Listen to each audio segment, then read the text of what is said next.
இருக்கின்றோம். இப்பொழுது இரண்டாவது பகுதிக்குள் வந்திருக்கின்றோம். இரண்டாவது பகுதி விசேட நேர்காணல் பகுதி. இரண்டாவது பகுதியின் முதலாவது விசேட நேர்காணல் பகுதியில் வந்திருக்கின்றோம். காலை பொழுது கலகலப்பான பொழுது பல்வேறு விடயங்கள் குறித்து நாங்கள் பேசுவது வழக்கம். இன்றைய காலை பொழுதிலும் கூட தலைப்பு பகுதியில் ஒரு சீரியஸான கடுமையான விடயங்கள் குறித்து பேசியிருந்தோம். சற்று அதிலிருந்து வெளியே வருவதற்கு கலகலப்பான ஒரு நேர்காணலுடன் உங்களை நாங்கள் சந்திக்கின்றோம். இன்று ஒருவர் கலையகம் வந்திருக்கின்றார். இவர் பாடலாசிரியர், கவிஞர், பாடகி, அதே போல நடிகை. இவ்வாறு பன்முக ஆளுமை கொண்ட பல கோணங்களில் தன்னுடைய திறமையை வெளிப்படுத்தும் ஒருவர் அருணா, பாடகி அருணா அவர்கள் கலையகம் வந்திருக்கின்றார். வணக்கம். வணக்கம். ஆமாம், இப்பொழுது ஒரு கலைஞன் தன்னுடைய ஒரு திறமையை வெளிப்படுத்துவது கஷ்டமான ஒரு காலப்பகுதி அல்லது கஷ்டமாக இருக்கும் ஒரு தருணத்தில் நீங்கள் ஒரு பாடகியாக இருக்கின்றீர்கள், கவிஞனாக இருக்கின்றீர்கள், பாடலாசிரியராக, அதே போல கவிதையும் எழுதுகிறீர்கள், பாடலும் எழுதுகிறீர்கள், அதே போல நடிகை. உங்களுடைய இந்த பயணம், இந்த திறமையை எவ்வாறு வளர்த்து கொண்டீர்கள் அல்லது இந்த திறமை, இவ்வளவு ஒரு திறமையை வைத்துக் கொள்வதற்கு எவ்வாறு உங்களால் முடிகிறது? உண்மையிலே அது எங்களோட முயற்சி தான். இப்படி என்றால் திறமை இருந்தால் நிச்சயம் வாய்ப்புகள் எங்களை தேடி வரும். அதாவது அந்த வகையில் மக்களோட கலைஞர்களோட ஆர்வம் தான் அது எனக்கு அப்படி கிடைச்சது. இந்த ஒவ்வொரு நீங்கள் ஒரு பாடலாசிரியராக இருக்கின்றீர்கள், அதை எடுத்துக்கொள்வோம். இந்த பாடல் எழுதுவதற்கு அடிப்படை என்ன காரணம்? நீங்கள் முதலில் ஒரு பாடகியாக இருந்து தான் பாடலை எழுதுகின்றீர்கள். எது தூண்டப்பட்டுகிறது உங்களை பாடல் எழுதுவதற்கு? ஆமாம், அது முக்கியமான ஒரு கேள்வி. முதலில் நான் இன்னொருத்தர் எழுதி பாடின பாடலை தான் நான் பாடினேன். அப்போ அதை விட ஏன் நாங்கள் இன்னொருத்தரோட பாடல் நாங்கள் பாட வேண்டும் என்றதற்கு பிறகு நானே எனக்கு திறமை இருக்கும் பொழுது நானே அந்த திரும்ப பாடல் எழுத வேண்டும் என்ற அந்த ஆசையில் இப்போ தொடர்ந்து நான் இந்த பாடல் எழுதி கொண்டு வரேன். ஆனால் அந்த பாடல்களுக்கு நல்ல வரவேற்பு இருக்கிறது. இதுவரை எத்தனை பாடல்கள் எழுதி இருக்கின்றீர்கள்? இப்பொழுது ஒரு 13 பாடல்கள் எழுதி ஆல்பமாக நான் முடிச்சிருக்கிறேன். ஆனால் பிரைவேட்டாக கொடுத்துருக்குறேன் நிறைய பாடல்கள், என்னுடைய கையெழுத்துகள் வாங்கியிருக்கிறாங்க. அது அவங்க ஆடியோ செய்து, விசுவல் செய்து, பல கோணங்களில் அந்த பாடல்கள் கொடுத்துருக்குறேன். நான் அது வெளிவரும். ஒரு கலைஞனாக ஒரு தன்னுடைய திறமைகளை வெளிப்படுத்துவதற்கு நீங்கள் இவ்வாறு முயற்சி செய்கிறீர்கள். ஒரு கலைஞனாக உங்களுடைய படைப்புகளை வெளியே கொண்டு வருவதற்கு பொருளாதார ரீதியில் என்னென்ன விடயங்களை, என்னென்ன சவால்களை எதிர்கொள்கிறீர்கள்? அல்லது இந்த உங்களுடைய படைப்புகள் உங்களுக்கு பொருளாதார ரீதியில் ஏதேனும் பங்களிப்பை செய்கிறனவா? அது குறைவென்று தான் சொல்ல வேண்டும். ஏனென்றால் அது உண்மையிலேயே என்னுடைய சொந்த முயற்சியில் தான் நிறைய பாடல்கள் நான் செய்திருக்கிறேன். ஆனால் அனுசரணைகளும் கிடைச்சிருக்குது. ஆனாலும் வரவேற்பு குறைவு. அதாவது சொல்லப்போனால் இந்திய பாடல்களுக்கு இருக்கின்ற அந்த மதிப்பு, அந்த வரவேற்பு எங்களோட இலங்கை கலைஞர்களுக்கு முக்கியத்துவம் கொடுப்பதில்லை. உதாரணம் சொல்லப்போனால் ஒரு இந்திய பாடல்களை வைத்து அது அங்கே முடித்த பாடல்கள், அது வெளியாகி பிரபலியமான பாடல்களை கொண்டு வந்து இங்கே அதுக்கு விசுவல் செய்து, அதற்கு வாயசைத்து, அதுக்கு நடித்து, அதற்கு உண்மையில் சொல்லப்போனால் 10 லட்சம் 20 லட்சம் அல்ல அதுக்கு மேலான பல பணங்களை கொட்டி செய்கிறார்கள். ஆனால் எங்களுடைய திறமை, இலங்கை நம்மள் நாட்டு நம்மட மண்ணில் உள்ள கலைஞர்களுடைய திறமைகளுக்கு அங்கீகாரம் கிடைப்பதில்லை. அதுதான் என்னுடைய உண்மையிலேயே ஒரு மனக்கசப்பான ஒரு விடயம். நான் இப்போ பல இன்டர்வியூகளில் அதை சொல்லியிருக்கிறேன். அதற்கு காரணம் என்ன? ஏனென்றால் ஒரு வைத்தியன் என்று எடுத்துக்கொண்டால், ஒரு வைத்தியனுக்கு ஒரு நோயாளியுடைய நோய் என்னவென்று தெரிந்து கொள்ள வேண்டியது அவசியமாகிறது, தெரிந்திருக்க வேண்டியது அவசியமாகிறது. நீங்கள் ஒரு கலைஞர். இந்த நிலையிலிருந்து சொல்லுங்கள், இந்திய படைப்புகளுக்கு கொடுக்க முக்கியத்துவம் கலைஞர்களுக்கு கொடுக்கப்படுவதில்லை. அது என்ன காரணம்? அதுக்கும் நாங்களே தான் காரணம். ஏன்னா இந்திய கலைஞர் இப்போ சாதாரணமாக இங்கே எவ்வளோ திறமை இருந்தாலும் ஒரு பாடகியோ ஒரு பாடகரோ அங்கே போய் ஒரு இந்திய சேனலில் ஒருக்கா பாடிவிட்டு வந்தால் அவர்களுக்கு இங்கே பெரிய ஒரு வரவேற்பு. ஆனால் இங்கே என்ன தான் செய்து கொண்டே, அதை விட எத்தனை திறமைகள் இருந்தாலும் அவர்களுக்கு வாய்ப்புகள் குறைவு, மதிப்பதில்லை. இதுதான் அந்த மற்ற பக்கத்துலையும் எங்களுக்கு போகுது. என்னென்னா இந்தியா பாடல்களையோ கேட்பதற்கு எங்களோட கலைஞரில் எங்களோட மக்கள் ஊறிவிட்டார்கள். அதையே தொடர்ந்து அது எங்களோட பின்தங்கி போய்விட்டது என்று தான் சொல்லப்படும். எங்களோட இலங்கை படைப்புகளோ பாடல்களோ எல்லாமே இப்போது குறைந்து கொண்டு போகிறது. அதுதான் காரணம், நாங்களே தான் காரணம். இக்கரைக்கு அக்கறை பச்சை, அந்த அதில் ஊறி போய்விட்டார்கள்.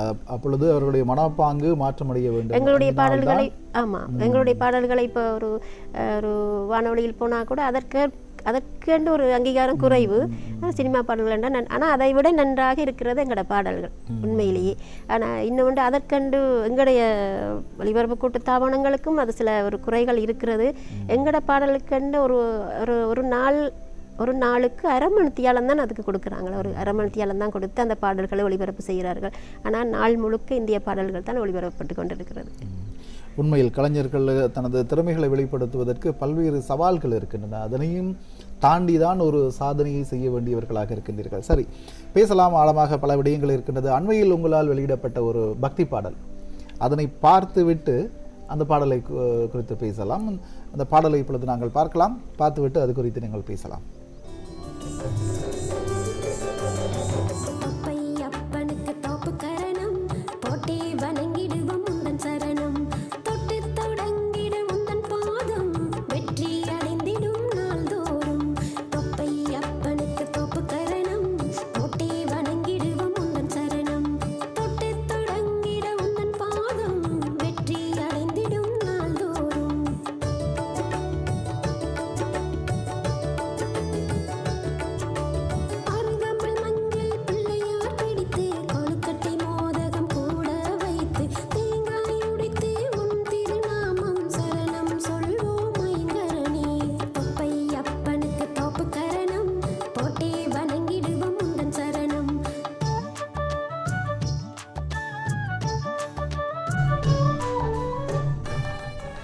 தொப்பை அப்பனை என்ற ஒரு பாடல், அருமையான ஒரு பாடல். இந்த பாடலை பாடியது நீங்கள், அந்த காட்சியில் தோன்றியது நீங்கள். அந்த பாடலை பற்றி சொல்லுங்கள், வேறு என்ன உங்களுடைய பங்களிப்பு இருக்கிறது? ஆமாம், இந்த பாடல் அதாவது நான் பக்தி பாடல்கள் வரிசையில் இது 4வது பாடல். உண்மையில் அதாவது ஒரு கோவிலை எடுத்துக்கொண்டால் நிறைய பண வசதி படைத்தவர்கள் எல்லாருமே பூஜைகளுக்கு உபய பூஜை அப்படி திருவிழாக்கள் கண்டு உண்மையிலேயே கணக்க காசுகளை கொடுக்குறாங்க, நிறைய காசுகளை கொட்டி பங்களிப்புகிறார்கள். எங்களால் முடிஞ்ச திறமை இருக்கும் பொழுது ஏன் கடவுள் இது நிரந்தரமாக, அதாவது நாங்கள் இல்லாத காலத்திலும் கடவுளிடம் படைப்பாக இருக்கும் என்றதற்காக இது என்னுடைய அர்ப்பணிப்பு, என்னுடைய சமர்ப்பணமாக. இது முதலில் நான் சிவனுக்கான ஒரு பாடல், நான் சிவன் பக்தி என்றபடியாக ஒரு சிவனுக்கான ஒரு பாடல் தான் நான் எழுதி பாடி மெட்டமைத்து பாடி விசுவல் இதே போன்று நான் வெளியிட்டிருக்கிறேன். அதை அடுத்து மாத்தளை முத்துமாரி அம்மனும் கொழும்பு கொட்டையனை முத்துமாரி அம்மனுடைய மாசி மகம் சம்பந்தமான ஒரே பாடல், இரண்டுக்கும் சேர்த்து ஒரு பாடல் எழுதி இதே போன்று வெளியிட்டிருக்கேன். 3வதாக கொழும்பில் தான் முழு கோயில்களையும் நான் அதாவது எடுத்திருக்கிறேன். 3வதாக கொழும்பு ஜிந்திப்பட்டி முருகன் கோயிலுக்கான ஒரு பாடல், அது மிகவும் வரவேற்பு எனக்கு தந்திருக்குது என்றால் அது விசுவலாக இருக்கட்டும் பாடலாக இருக்கட்டும், அது நல்ல வரவேற்பு. இது 4வது பாடல் பிள்ளையார் பாடல். இந்த பாடலை இதுவும் அப்படித்தான் கடைசியாக பிள்ளையார் பாடலோடு செய்துவிட வேணும் என்ற ஒரு நோக்கத்தோடு என்னுடைய விருப்பம், என்னுடைய அர்ப்பணிப்பு கடவுளுக்கு இதை நாங்கள் செய்யணும் என்றதுக்காக இந்த பாடல் நானே எழுதி நானே மெட்டமைத்து இசை வி செந்துரன் அவர்கள் விசுவல் அழகாக இதை எடிட் செய்து ஃபிலிம் எல்லாம் எடிட் பண்ணி செய்திருக்கிறார். MBS பாலா ஒரு ஃபோட்டோகிராஃபர், அவர் நல்லபடியாக இதை விசுவல் செய்திருக்கிறார். நல்லபடியாக இந்த பாடல் வெளியிட்டிருக்கு. ஆனால் இன்னும் நாங்கள் இன்னும் ஒரு முகநூலில் சமர்ப்பித்தது மட்டும்தான், இன்னும் சரியாக நாங்கள் வெளியிட இல்லை. சரி, இப்போ இந்த வணக்கம் நேத்ரா நிகழ்ச்சியில் அதிக அளவிலான கலைஞர்களை நாங்கள் நேர்காணுவது வழக்கம். அதே போல் இதனை நிகழ்ச்சியை பார்ப்பதும் அதிக அளவிலானவர்கள் இருக்கின்றார்கள். அவர்களுக்கு பலன் தரும் என்ற அடிப்படையில் இந்த கேள்வி அமைகிறது. ஒரு பாடலை நீங்கள் வெளியிடுகிறீர்கள், ஒரு பாடலை வெளியிடுவதற்கு என்னென்ன விடயங்களை நீங்கள் சிரமப்படுகிறீர்கள், அது சவால்கள் இருக்கின்றன? பொருளாதார ரீதியில் ஒரு பாடலை வெளியிடுவதற்கு நீங்கள் விரும்பினால் இதற்கு கேள்விக்கு பதில் சொல்லலாம், எவ்வளவு செலவாகும்? ஏனென்றால் நாங்கள் நேர்காண்ட பல கலைஞர்கள் இருக்கின்றார்கள், திறமை இருக்கின்றது. அவர்களுக்கு இந்த பொருளாதார பிரச்சனை காரணமாக அவருடைய திறமையை வெளிப்படுத்த முடியாத ஒரு சந்தர்ப்பம் இருக்கிறது. நீங்கள் அதை பற்றி விளக்கமாக சொல்லுங்கள். ஆமாம், அது நல்ல ஒரு கேள்வி. இது எனக்கும் உரிய கேள்விதான். நான் கூட இன்னும் எத்தனையோ பாடல்கள் எழுதலாம், எத்தனையோ பாடல்கள் படங்கள் சினிமாவுக்கு இருக்கலாம், எத்தனையோ பாடல்கள் பாடல்கள், இப்போ எங்களுடைய நாட்டில் நடைபெற்ற பல அசம்பாவிதங்கள் சம்பந்தப்பட்ட இப்படி பல பாடல்களை எழுதலாம். ஆனால் அதை எழுதி அதை ஒரு மியூசிக் செய்வதென்றால் அதற்கு நாங்கள் காசு தேட வேண்டும். இப்போ அதற்காக நாங்கள் ஒரு மியூசிக் டைரக்டர்ஸ் மார்களை குறை சொல்லவும் முடியாது. அவங்களோட உழைப்பாக இருக்கும் பொழுது அதை நாங்கள் குறை சொல்ல முடியாது. ஆனாலும் அவர்களில் பங்களிப்பு குறைவு. ஒரு பக்தி பாடல் என்று சொல்லும் பொழுது கொஞ்சம் ஒரு சின்ன ஒரு சலுகை எங்களுக்கு தரலாம், அது தருவதில்லை. கேட்டாலும் அது குறைவு.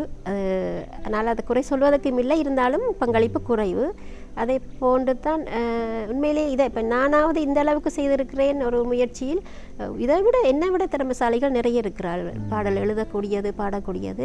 என்னிடமே நிறைய என கேட்டிருக்கிறார்கள். இந்த வகையில் ஒரு இளைஞனுக்கு நான் வாய்ப்பு கொடுத்திருக்கிறேன். என்னுடைய முதல் பாடல் இப்போ இலங்கை ஒளிபரப்பு கூட்டத்தாபனத்தில் ஒளிபரப்பு செய்யப்பட்டு கொண்டிருக்கின்ற அழகான மச்சான் என்ற பாடி காட்டுங்கள். உங்களை பாடகி என்று சொல்லிவிட்டோம், உங்கள் பாடினால் நல்ல. இது என்னுடைய சொந்த பாடல். அழகான மச்சான் உன்னை கண்ணு யாரு வச்சா, ஓ மீசக்குள்ளதான் நான் சொருகி போறேன் பாரு. அழகான மச்சான் உன்னை கண்ணு யாரு வச்சா, ஓ மீசக்குள்ளதான் நான் சொருகி போறேன் பாரு. அடி போடி பெண்ணே உன் குறும்புக்கு என்ன கண்ணே, உன் நெஞ்சிக்குள்ளதான் நீ ஒளிஞ்சிருக்கடி. அழகான மச்சான் உன்னை கண்ணு யாரு வச்சா, ஓ மீசக்குள்ளதான் நான் ஒளிஞ்சிருக்கேன் பாரு. இந்த பாடல் இயற்றியது நீங்களா? ஆமாம், இந்த பாடல் நானே எழுதினேன், பாடினேன். என்னோடு சேர்ந்து ஒரு இளைஞர் பாடினார். அவருக்கு உண்மையிலே நான் ஒரு சந்தர்ப்பத்தை கொடுத்தேன். இப்பொழுது அவர் வெளிநாட்டில் இருக்கிறார், ஸ்ரீதரன் என்ற ஒரு இவர். இப்படி அவருக்கு இந்த வாய்ப்பை இப்படி நான் அவருக்கு கொடுத்தது போல எங்களுக்கு வாய்ப்புகள் கிடைப்பது குறைவு. ஏண்டா ஒரு இளைஞர்களை வெளிக்கொண்டு வரணுமென்றதுக்காகத்தான் அந்த மிக ஆர்வமான ஒரு கலைஞர். அவருக்கும் பல வாய்ப்புகள் கிடைக்கவில்லை, உண்மையிலே கிடைக்கவில்லை. அவர் மனம் இது அந்த இடத்துல அவருக்கு அந்த வாய்ப்பு கொடுத்தேன். நானும் அவரும் சேர்ந்து இந்த பாடின பாடல் இப்போது ராக சங்கமம் போன்ற நிகழ்ச்சிகளில் ஒளிபரப்பட்டு கொண்டிருக்கிறது. அது ஒரு வகையில் எனக்கு மனசுக்கு பெருமை. அதனால் அது விஸ்வலாக வெளியிட முடியாததை இட்டு மிகவும் கவலையான விஷயம். நான் பலர்களிடம் பல அதாவது வசதி படைத்தவர்கள் கலைஞர்கள் இருக்கின்றார்கள், எங்களுக்கு சக நண்பர்களாக கூட இருக்கின்றார்கள். அவர்களிடம் கேட்டு கூட அதை செய்வதற்கு கொஞ்சம் தயங்குகிறார்கள். காரணம் என்னென்றால், ஏன் இந்த பாடல்களை செய்யணும், வெளிநாட்டு பாடல்களை செய்யலாமே, இந்திய பாடல்களை செய்யலாமே என்ற ஒரு அதுதான் உண்மையிலும் மிகவும் ஒரு மனசுக்கு கவலையான விஷயம். எத்தனையோ திறமைசாலிகள் இருக்கிறார்கள். உண்மையில் உங்களை போன்ற அந்த மன ஆதங்கங்களை, உங்களை போன்ற படைப்பாளிகளை வெளிக்கொணர்வதற்கு நாங்கள் முழு மூச்சாக இருக்கின்றோம். தேசிய தொலைக்காட்சி அதன் பொறுப்புக்காக இந்த நேர்காணல் கூட அவ்வாறு தான் வடிவமைக்கப்பட்டிருக்கின்றது. உங்களுடைய திறமைகள் வெளிக்கொணரப்பட வேண்டும். நேத்ராவின் மண்வாசம் நிகழ்ச்சி கூட அந்த உங்கள் விசுவல் அந்த காட்சி அமைக்கப்பட்டிருந்தால் நிச்சயம் நாங்களும் அதற்கு பங்களிப்பு செய்வோம். அடுத்ததாக நீங்கள் ஒரு பாடகி என்று பல்வேறு சொல்லிவிட்டோம். கவிதை எழுதுவதிலும் உங்களுக்கு ஆர்வம் இருக்கிறது. கவிதை எத்தனை புத்தகங்கள் வெளியிட்டிருக்கின்றீர்கள்? கவிதை பற்றி சொல்லுங்களேன். கவிதை நான் இப்போ ஒரு 5 வருடங்களாக தொடர்ந்து எழுதி கொண்டு வருகின்றேன். பல கவித்தளங்களில் உறுப்பினராக அப்படி செய்து கொண்டு வருகின்றேன். அந்த வகையில் வலம்புரி கவிதாவட்டம் என்றது எங்களுடைய இலங்கை, அது உண்மையிலே பலருக்கும் வாய்ப்பு கொடுத்து கொண்டு வருகின்ற ஒரு கவித்தளம். அது நன்றாக போய்கொண்டது. என்னுடைய கவிதைகள் பல புத்தகங்களில் வெளியிடப்பட்டு வந்திருக்கிறது. பல புத்தகங்கள் பத்திரிகைகளில், வெளிநாட்டு பத்திரிகைகள், இந்தியன் பத்திரிகைகள் எல்லாமே வந்து கொண்டிருக்கின்றது. அந்த வகையில் ஒரு கவிதை நான் இப்போ கடைசியாக எழுதின கவிதை.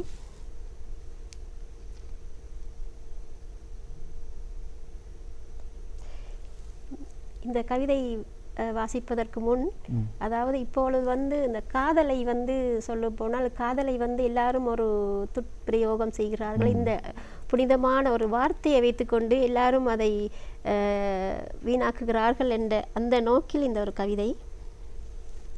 தலைப்பு: காதலே கவனம். காதலே கவனம், உன்னிலை மோசம். காதலே கவனம், உன்னிலை மோசம். தெரிகிறது பொய்மை கலசம், அதனால் ஏற்படுகிறது பெரும் நாசம். தெரிகிறது பொய்மை கலசம், அதனால் ஏற்படுகிறது பெரும் நாசம். காதலே நீ என்ன செய்வாய், இதுவே மனித நேசம். காதலே நீ என்ன செய்வாய் இதுவே மனித நேசம். உன் நாமம் சுட்டு கட்டுகிறார்கள் மாடித்தட்டு, உன் நாமம் சுட்டு கட்டுகிறார்கள் மாடித்தட்டு, உள்ளுக்குள் வெறும் கட்டு தளர்வாக விட்டு, உள்ளுக்குள் வெறும் கட்டு தளர்வாக விட்டு. வெளியே மின்கூடு உள்ளே கருகிய காடு, வெளியே மின்கூடு உள்ளே கருகிய காடு. நம்பியே நுழைந்து விட்டால் குத்துகிறது முள்ளுக்கோறு, நம்பியே நுழைந்து விட்டால் குத்துகிறது முள்ளுக்கோறு. வாசலில் உன் பேரு வசந்தத்தில் உன் நூறு, வாசலில் உன் பேரு வாசகத்தில் உனதூறு. உள்ளே சென்று விட்டால் தெரிகிறது உண்மை தரவு, உள்ளே சென்று விட்டால் தெரிகிறது உண்மை தரவு. காதலே நீ என்ன செய்வாய் அதுவே மானிடர் போர்வை, காதலே நீ என்ன செய்வாய் அதுவே மானிடர் போர்வை. உன்னால் சூடியவர்கள் எத்தனை, உன்னை சூதாடியவர்கள் எத்தனை, உன்னை சூடியவர்கள் எத்தனை, உன்னை சூதாடியவர்கள் எத்தனை. உன்னை வென்றவர்கள் எத்தனை, உன்னை கொன்றவர்கள் எத்தனை. காதலே நீ என்ன செய்வாய் இதுவே மனித போர்வை, காதலே நீ என்ன செய்வாய் இதுவே மனித போர்வை. காதலே, காதலுக்கு ஒரு எச்சரிக்கை. காதல் இப்பொழுது படம் பாட்டை வெளிப்படுத்துவதாக அந்த கவிவரி அமைந்திருந்தது. இப்பொழுது சொல்லுங்கள், அருமையான ஒரு கவிதை, வாழ்த்துக்கள். இப்பொழுது ஒரு பாடலாசிரியராக, ஒரு கவிஞராக, இருவருமாக நீங்கள் இருக்கின்றீர்கள். ஒரு பாடலாசிரியராக, கவிஞராக யார் இதில் தனது பணியை செய்ய கஷ்டப்படுவார், சிரமப்படுவார்கள்? அதாவது பாடல் எழுதுவது இலகுவா அல்லது கவிதை எழுதுவது இலகுவா? என்னை பொறுத்தளவில் இரண்டும், நான் இரண்டையும் எழுதுவதென்றபடியால் ஒரே மாதிரி தான் ரெண்டையும். இது பாடல்கள் எழுதுவது கொஞ்சம் சில, அதாவது ஒரு சிலர் சிலருக்கு கவிதை மட்டும்தான் எழுத முடியும், அந்த பாடல்கள் அந்த அமைப்புக்கு வர முடியாது. என்னை பொறுத்தளவில் இரண்டும் ஒரே மாதிரி தான். பாடல் எழுதுவது எனக்கு சுலபம் என்ற மாதிரி, அதாவது சுலபம், லேசானவர். சரி, பாடலாசிரியராக இனிவரும் காலத்தில் பல வெற்றிகளை நீங்கள் பெற வேண்டும் என்று நேத்ரா குடும்பத்தின் சார்பாக வாழ்த்துகின்றோம். நடிகை, அடுத்த பரிணாமம் நடிகை என்ற பகுதியில், இந்த நடிகை என்ற பாத்திரத்தில் எவ்வளவு காலமாக இருக்கின்றீர்கள், என்னென்ன செய்திருக்கின்றீர்கள்? நடிகை என்ற பாத்திரம் உண்மையில் நான் அதை செய்யவில்லை, என்னை தூண்டப்பட்டது. பல ஒரு கேரக்டர்ஸ்கள் வரும்பொழுது என்னை கூப்பிட்டு வாய்ப்பு தந்தார்கள். அதே மாதிரி நான் நடித்திருக்கிறேன். ஆனால் இன்னும் ஒரு படங்களும் வெளிவரவில்லை. ஷார்ட் பிலிமுகள், பராசக்தி படத்தில் நான் சில காட்சிகள் நடித்திருக்கிறேன். இலங்கை இந்திய படைப்புகளாக இப்போ வந்த சிவகார்த்திகேயன் நடித்த படங்கள் நமது இலங்கையில் இலங்கை இந்திய தயாரிப்பாக அந்த படத்தில் ஒரு சில காட்சிகள். அதை தவிர யோசி என்ற ஒரு படம், அதை தவிர இறுதி வரை ஒரு படம் இப்பொழுது நடித்து கொண்டிருக்கின்றோம். இன்னும் எல்லா படங்களும் இன்னும் வெளிவரவில்லை. சில ஷார்ட் பிலிமுகள், அதாவது குறுந்திரைப்படங்கள் வெளியாகி இருக்கின்றன சிங்கள ஆர்டிஸ்டால். அவ்வளவுதான். அதாவது பட வாய்ப்புகள் நான் தேடி போறதில்லை, ஆனால் எனக்கு கூப்பிட்டு செய்தால் நான் மறுப்பதில்லை, மறுக்காமல் செய்து கொள்வது. உண்மையில் உங்களைப் போல ஒரு கலைஞருடன் நேர்காண்டது எமக்கும் பெருமையாக இருக்கின்றது. சமகாலத்தில் ஒவ்வொரு திறமையை வெளிப்படுத்துவதற்கு கஷ்டப்பட்டு கொண்டிருக்கும் இந்த சந்தர்ப்பத்தில் பல திறமைகளை உங்களிடத்தை வைத்திருக்கின்றீர்கள். உங்களுடைய கனவுகள், எதிர்கால லட்சியங்கள் அத்தனையும் சிறப்பாக வெற்றியடைய நேத்ரா குடும்பம் சார்பாக மீண்டும் உங்களுக்கு நன்றிகளை தெரிவித்துக் கொள்கின்றோம். அந்த வகையில் உங்களுடைய எதிர்கால பயணத்திற்கு நேத்ரா சகல வழிகளிலும் ஒத்துழைப்பு வழங்கும் என்று கூறி, உங்களுக்கும் இந்த கலையகம் எம்முடன் நேர்காணல் மேற்கொண்டமைக்காக மனமார்ந்த நன்றிகளை நாங்களும் தெரிவித்துக் கொள்கின்றோம். மீண்டும் நன்றி. இந்த வாய்ப்பை தந்த நேத்ரா கலையகத்துக்கும் நேத்ரா உறுப்பினர்களுக்கும் என்னுடைய மனமார்ந்த நன்றி. மீண்டும் நான் கேட்டுக்கொள்வது, கலைஞர்களை, நம்முடைய இந்திய கலைஞர்களை ஆதரியுங்கள். இந்திய கலைஞர்களை போன்று எமது இலங்கை கலைஞர்களையும் இலங்கை கலைஞர்களுடைய படைப்புக்கும் மரியாதை, மதிப்பு, அங்கீகாரம் கொடுக்க வேண்டும் என்ற பல கலைஞர்களையும் கேட்டு விடைபெறுகின்றேன். நன்றி, வணக்கம். ஆமாம், அந்த வகையில் ஒரு இலங்கையிலுடைய கலைஞருடைய ஆதங்கம், அவர்கள் என்ன எதிர்பார்க்கின்றார்கள் என்ற ஒரு விடயத்தை இந்த நேர்காணல் தெளிவாக உங்களுக்கு புரிய வைத்திருக்கும் என்ற நம்பிக்கையில் முதலாவது விசேட நேர்காணல் பகுதியை நிறைவு செய்து கொள்ளலாம். அந்த வகையில் பாடகி, கவிஞர், பாடலாசிரியர், நடிகை என்ற பல முகங்களை கொண்ட பாடகி அருணா அவர்களுக்கு நன்றி கூறிக்கொண்டு இந்த முதலாவது விசேட நேர்காணல் பகுதியை நிறைவு செய்து கொள்ளலாம். இரண்டாவது விசேட நேர்காணல் பகுதி இருக்கின்றன. இப்பொழுது கலையகத்தின் விளம்பர இடைவேளையை பிறகு இரண்டாவது விசேட நேர்காணல் பகுதியில் உங்களை சந்திக்கின்றோம்.